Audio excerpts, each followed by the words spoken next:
Hi అండి, welcome back to our channel. So మేమైతే family అంతా కలిసి ఒక ట్రిప్ అయితే ప్లాన్ చేసామండి. సో ఆ ట్రిప్ ఏంటి, ఎక్కడికి వెళ్తున్నాం ఏంటి అనేది నేనైతే లాస్ట్కి అయితే చెప్తానండి. సో చూడండి, ఫైనల్లీ మేమైతే బయలుదేరిపోయాము. నైట్ 2కి బయలుదేరామండి, ఎర్లీ మార్నింగ్. ఇప్పుడైతే 6:30 అవుతుందండి. చూడండి, మేమైతే టిఫిన్ కోసం ఆగాము.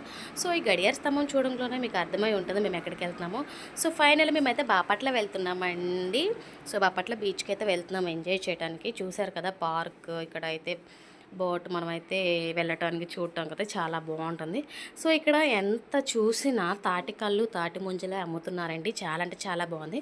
సో మేమైతే బీచ్ దగ్గరికి వెళ్ళే ముందు అయితే క్లైమేట్ అయితే చేంజ్ అయిపోయిందండి. అప్పటిదాకా అయితే ఫుల్ ఎండ్ అయితే ఉంది. మేమైతే చాలా ఇబ్బంది పడ్డాము.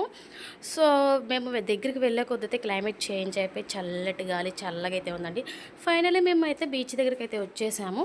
సో చూడండి, ఎంట్రన్స్లోనే గుర్రాలు అయితే ఇక్కడైతే ఉన్నాయి. సో మనమైతే ఫైనల్లీ మేమైతే బీచ్కి అయితే వచ్చేసాం. సో ఇక్కడ మా వెనక బండి అయితే వెళ్తుంది కదా, అది చూసి మా పాప అయితే ఒకటే ఏడుస్తుందంట దిక్కుతానని. సో అందుకని చెప్పేసి నేను మా పాప మా పిన్ని అయితే ఒక రైడ్ అయితే వెళ్ళొచ్చామండి. సో ఈచ్ వన్ మనిషికి అయితే 100 రూపీస్ అండి. చూడండి మా సిస్టర్స్ అయితే ఎలా ఎంజాయ్ చేస్తున్నారు బీచ్లో. సో ఎక్కువ దూరం అయితే వెళ్ళనివ్వట్లేదండి ఫస్ట్లోనే. చూడండి, మా పాప మా పిన్ని అయితే వెక్కేసి వెళ్తున్నారు. ఒక రైడ్ అయితే వెళ్ళేసి వచ్చారు. చిన్న పాపకు కూడా 100 రూపీస్ అంటండి. సో చాలా అంటే చాలా బాగుంది. ఇలా ఫ్యామిలీతో ఇలా సమ్మర్కి ఇలా వ్యాన్లో అంటే మనం ఒక లారీ మాట్లాడుకొని అలా ఫ్యామిలీతో వెళ్ళడం చాలా అంటే చాలా ఎంజాయ్గా ఉంటుంది కదా. చూడండి, ఒక రైడ్ అయితే వెళ్ళొచ్చారు. నెక్స్ట్ నా టైం అండి, నేను కూడా వెళ్ళాను. సో ఫస్ట్ నాకైతే భయం పుట్టింది, తర్వాత అయితే కొంచెం దూరం వెళ్ళాక అలవాటైంది. సో మా పాప అయితే చూడండి ఫైనల్లీ బాగా అయితే చెప్తుందండి. ఇంకా మేమైతే కొద్దిసేపు అయితే ఈత కొట్టేసి ఎంజాయ్ చేసి ఫుల్గా ఎంజాయ్ చేసామండి. ఇంకా మేమైతే 12 అవుతుంది, ఇంకా ఎండ బాగా వస్తుందని చెప్పేసి బయలుదేరిపోయాము. చూడండి, ఇంకా రిటర్న్ అయితే వెళ్ళిపోతున్నాం. ఫైనల్లీ రిటర్న్ అయితే వెళ్ళిపోతున్నామో. చూడండి, మా బట్టలన్నీ తడిచిపోయాయి కదా. ఒక దగ్గర అయితే ఆగేసి మేమందరం అయితే భోజనాలు ప్రిపేర్ చేసుకున్నాం కదా, భోజనాలు అయితే తింటున్నామండి. ఇలా ఫ్యామిలీతో వెళ్తే చాలా అంటే చాలా సరదాగా ఉంటుంది కదా. మీరు కూడా ఇలాంటి ట్రిప్స్కి ఎప్పుడన్నా వెళ్ళారా? కామెంట్ సెక్షన్లో కామెంట్ చేయండి.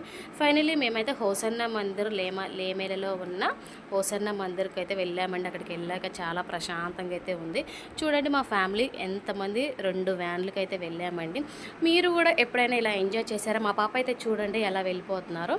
మేమైతే కొద్దిసేపు ఉండి ప్రేయర్ చేసుకొని అయితే మళ్ళీ మేము భోజనాలు చేసేసి రిటర్న్ అయ్యామండి. మా పాప అయితే ఫుల్ జోష్తో అయితే ఆడుతుందండి. ఫుల్ వ్లాగ్ అయితే ఇదే. కామెంట్ సెక్షన్లో కామెంట్ చేయండి ఇంతకీ వ్లాగ్ ఎలా ఉందో. Bye friends.